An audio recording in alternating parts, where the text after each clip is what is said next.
Hello student. जैसा कि आप लोग बोर्ड पे देख रहे हैं कि एक हम क्वेश्चन लिखे हैं माध्य निकालने के लिए और आपके बोर्ड से रिलेटेड ये बड़ा इंपॉर्टेंट क्वेश्चन है। इसमें देखिए माध्य निकालने की तीन विधि है, एक प्रत्यक्ष विधि, एक कल्पित माध्य, एक पग विचलन विधि। तो हम लोग अगले वीडियो में देखे थे प्रत्यक्ष विधि से, आज हम देखेंगे कल्पित माध्य विधि द्वारा समांतर माध्य कैसे निकालते हैं किसी क्वेश्चन का। और माध्य देखिए आपके बोर्ड से बहुत इंपॉर्टेंट क्वेश्चन है। ये सांख्यिकी से आपका 6 अंक का आना ही है। तो 6 अंक में आपसे 3 तो आपसे ऑब्जेक्टिव पूछेगा और हो सकता है कि बाकी इसमें का पूछ दे। हो सकता है कि इससे प्रत्यक्ष विधि या कल्पित माध्य या पग विचलन से भी पूछ सकता है। तो हम लोग तीनों विधियां सीख लेंगे जिससे कि आप लोग कोई भी विधि अगर बताए पूछे तो उस विधि से हम लोग सीख सकते हैं। तो आइए हम बिना लेट किए स्टार्ट करते हैं। तो देखिए कल्पित माध्य के लिए पहले फॉर्मूला होता है, कल्पित माध्य निकालने के लिए फॉर्मूला होता है माध्य is equal to A plus sigma F D upon के सिग्मा एफ। अब ये एफ तो ये को बारंबारता होता है, फ्रीक्वेंसी, ये एफ दिया है क्वेश्चन में, हमको डी नहीं दिया, डी विचलन होता है, विचलन हम लोग निकालेंगे। तो वो कैसे निकालेंगे आइए स्टार्ट करते हैं। हम लोग पहले क्या करते हैं, इसको ना जैसे ये क्वेश्चन आपको ऐसे दिया रहेगा आप भी सेम इस क्वेश्चन को कॉलम में लिख लेंगे। तो हम बना लेते हैं वैसे ही। यहाँ पे देखिए क्वेश्चन में दिया गया उसको भी समझा देते हैं। महिला शिक्षकों का प्रतिशत, तो महिला शिक्षकों का प्रतिशत दिया मतलब 15 से 25% महिला जो है वो राज्य संघीय क्षेत्रों की संख्या मतलब 6 राज्यों में पाई जाती है और 11 राज्यों में इतना से इतना परसेंट, 7 राज्यों में इतना से इतना परसेंट, 4 राज्यों में 45 से 55 और 4 राज्यों में 55 से 65, 2 राज्यों में 65 से 75, एक राज्य में 75 से 85 महिलाएं जो हैं वो महिला शिक्षक का प्रतिशत है। तो हमको माध्य ज्ञात करना है, रेंज इसका। तो माध्य निकालने के लिए पहले वही इसको कॉलम ऊर्ध्वाधर कॉलम में लिखेंगे। तो कॉलम बना देते हैं हम लोग। यहाँ पे क्या होता है और थोड़ा स्पेस का मतलब जगह, यहाँ से महिला शिक्षकों, महिला शिक्षकों का प्रतिशत, महिला शिक्षकों का प्रतिशत। और दूसरा कॉलम आपका रहेगा राज्य संघीय क्षेत्रों की संख्या, संघीय क्षेत्रों की संख्या। और आपका रहेगा फिर यहाँ पे हम लोग देखिए पहले तो हमको पद नहीं दिया है, ये आपको एफ दिया है फ्रीक्वेंसी और यहाँ पे वर्ग अंतराल दिया है कितना 15 से 25, फिर 25 से 35, 10-10 का अंतर है और 35 से 40, 45 है, 35 से 45, 45 से 55 और 55 से 65, 65 से 75 और 75 से 85 वर्ग अंतराल निकालिए। अब फ्रीक्वेंसी दिया, बारंबारता कितना दिया 15 से 25, 6 लोग हैं और इसमें 11, इस वाले में 7, इसमें 4, इसमें भी 4, इसमें 2 और इसमें 1। ठीक है। और फिर हमको यक्स कैसे निकलता है, पदों की संख्या कैसे निकलते हैं हम लोग, यक्स, इसको यक्स आई से भी लिखते हैं, यक्स भी आप लिख सकते हैं। तो पदों की संख्या यक्स आई निकालने के लिए क्या करते हैं, ये जो आपका वर्ग अंतराल दिया रहता है इस वर्ग अंतराल का हम क्या करते हैं योग करके आधा कर देते हैं। जैसे 15 और 25 का जोड़िए कितना है 40, 40 का आधा हो गया आपका 20 और 25 और 35 जोड़ के बताइए आप लोग 50, 60, 60 का आधा कितना हो गया 30 और ये देखिए 70, 10, 80 का आधा 40।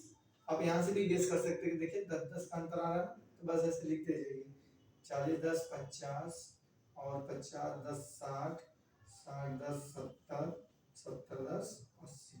ये अंतर सेम आएगा क्योंकि यहाँ पे 10-10 का अंतर है तो इनके योग में भी 10-10 का अंतर ही है। अब इसके बाद जब यक्स निकल गया तो यक्स के बाद देखिए अब उसमें अब जब प्रत्यक्ष विधि से हम लोग कर रहे थे तो सीधे इसके बाद एफ यक्स का पूरा कर लेते हैं, क्योंकि प्रत्यक्ष विधि का फॉर्मूला ये था ना, मान लीजिए इक्वल टू सिग्मा एफ यक्स अपान के सिग्मा एफ, ये था। तो हम लोग एफ और यक्स का मल्टीप्लाई करके जोड़ के एफ को जोड़ के उसको भाग दे देते थे, लेकिन हमसे वो कंडीशन कर दिया इस बार कि कल्पित माध्य से ज्ञात करना है। तो कल्पित माध्य से ज्ञात करने के लिए हमको एक स्टेप और जाना पड़ता है। तो इसमें हम लोग यही डी आई निकालते हैं विचलन। तो डी आई जो निकलता है वो कैसे निकलता है, यक्स आई में से ए को घटा करके। तो एक्स आई में से ए कैसे घटाएंगे, ए क्या होता है, ए जो आपका ये एक्स वाई पद नहीं है यक्स आई, इसी के जैसे इसको काउंट कर लीजिए 1 2 3 4 5 6 7 7 है। तो इसके मध्य में कौन पड़ेगा, ये 85 पड़ेगा ना। तो इसको आप लोग ए मान लीजिए, ये क्या हो गया ए। तो ए हो गया। अब सब यक्स आई में से ए को घटाइए, जैसे देखिए यक्स आई ये 20 है, तो 20 में से जब 50 घटाएंगे तो ये डी आई निकलेगा। यक्स आई में से ए घटाएंगे तो देखिए 20 में से 50 घटेगा माइनस का 30, और 30 में से 50 घटेगा माइनस के 20, 40 में से 50 घटेगा माइनस के 10। माइनस इसलिए आ रहा है क्योंकि छोटी वैल्यू में से बड़ी वैल्यू घटा रहे हैं इसलिए। अब 50 में से 50 घटेगा तो 0। अब देखिए फिर 60 में से 50 घटेगा 10, 70 में से 50 20, 80 में से 50 30। तो ये हमारा डी आई निकल गया। अब डी आई के बाद हमको देखिए क्या चाहिए, F I into D I चाहिए। तो ये डी आई और एफ आई का यहाँ पे मल्टीप्लाई निकाल लीजिए। तो यहाँ से निकाल लेते हैं D I into F I, ठीक है। ये आगे भी लिख सकते हैं, F I into D I लिख सकते हैं, F I into D I भी आगे, चाहे D I into F I, पूरा करेंगे तो एक ही आएगा। तो गुणा करिए, यहाँ पे देखिए डी आई ये है, ये एफ आई है, तो इसका गुणा करिए 6 में 30 का गुणा करिए 36 18 180, वो भी माइनस का, और 11 में 20 का करेंगे तो माइनस के 220, और 7 में माइनस के 70, 0 में 4 का गुणा करेंगे तो वही 0 ही आएगा। 4 दहा में, अब 4 बचा ना, 4 दहा में 40, और 2 बचा तो 2 दूनी के 4 मतलब 40, और 30 एक 30। अब इसके बाद देखिए इतना काम करने के बाद अब अपने फार्मूले में एक बार ध्यान दीजिए। आपका फार्मूला कर रहा है कि हमको summation F into D I चाहिए। तो एफ आई डी आई जो हम निकाले हैं ये, अब इसका योग चाहिए हमको। तो योग इसको जोड़ लीजिए। अब देखिए करते क्या है, इसको जोड़ लेते हैं, कितना आएगा। तो आपका इसको देखिए पूरा माइनस वाला एक साथ जोड़ लीजिए, फिर प्लस वाला जोड़ लीजिए, फिर विपरीत चिन्ह बैठेगा ही। तो ये पूरा माइनस का कितना आएगा 0, और ये 8 2 10 और 17 के साथ अभी ये कैरी बचा है, और 3 1 4, तो माइनस 417 क्या, प्लस में कितना आएगा 80 30 कितना हो गया 180 30 120, 80 30 110, 4 4 4 8 8 3 11, तो 110 प्लस आ गया। अब इसको विपरीत चिन्ह घटा दीजिए, 0 7 में से 1 गया 6, और 4 में से 3 गया 1 गया 3, तो ये माइनस का 360 है। जब इसको हम जोड़ेंगे तो ये कितना जाएगा माइनस का 360। अब इसके बाद इसको हटा देते हैं। अब फॉर्मूले ये देखें एफ को भी जोड़ना है, तो एफ को जोड़ने के लिए हम लोग एफ के पास आएंगे। एफ देखिए क्या कह रहा है भाई, इसको सब जोड़िए, 11 6 17, 17 7 17 3 20 4 24 24 4 28 28 4 32 32 2 32 2 34 34 से 35, मतलब ये आ गया 35। अब इसी फॉर्मूले में इसको रख दीजिए। मान लीजिए कल्पित मान निकालना है, तो माध्य इज इक्वल टू आपका हो जाएगा ए की वैल्यू कितना है 50, तो रख दीजिए यहाँ पे 50 प्लस ये क्या आपका माइनस के 360, माइनस के 360 बटे के ये एफ कितना है माइनस पर प्लस का है 35, तो 35। तो माध्य इज इक्वल टू आपका क्या आ जाएगा, माध्य इज इक्वल टू इसका पूरा इसमें करेंगे। देखिए मिश्र भिन्न आता ना आप लोग को, सही नहीं है इसको, जैसे इसका इसमें मल्टीप्लाई करके फिर इसमें जोड़ देते हैं 35 से भाग दीजिए, तो इसका इसमें गुणा करिए, 5 25 25 के 5 अपना 2 और 5 1 15 2 17 और एक जीरो है तो जीरो और माइनस और प्लस का गुणा होगा माइनस 360 और बटे ये 35 कुल के बटे हो जाएगा।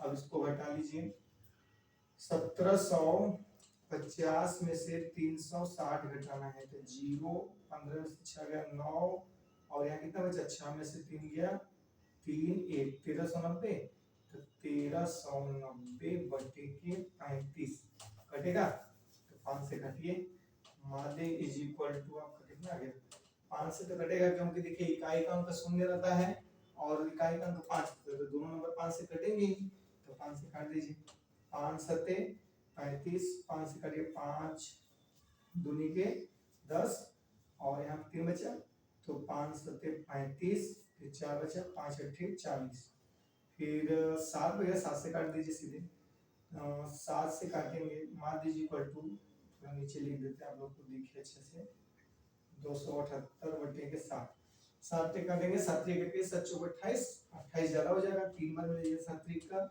21 और उसके बाद कितना बचा 6 बचा तो 68 हो गया, 7 से कटेगा 7 पूरे 35 7 46 7 49 7 बटे 56 7 9 63 7 9 63 63 कितना बचा 5 बचा तो 5 बचा फिर पॉइंट लगा के जीरो दे देंगे 7 से काटिए तो 7 7 49 तो आएगा लगभग माध्य इज इक्वल टू 39.7 ये आपका माध्य निकल के आ गया किस विधि से, कल्पित माध्य विधि से। ठीक है, कल्पित माध्य से हम लोग समांतर माध्य इस सारणी का निकालना सीखे।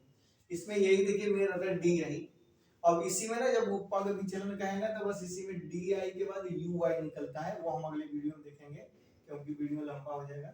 और आप लोग अगर समझ में आया तो इसको लाइक करिए, सब्सक्राइब करिए और शेयर करिए अपने दोस्तों को, और फिर किसी और टॉपिक में दिक्कत है तो हमको कमेंट करिएगा, उस पर भी डिस्कस करेंगे।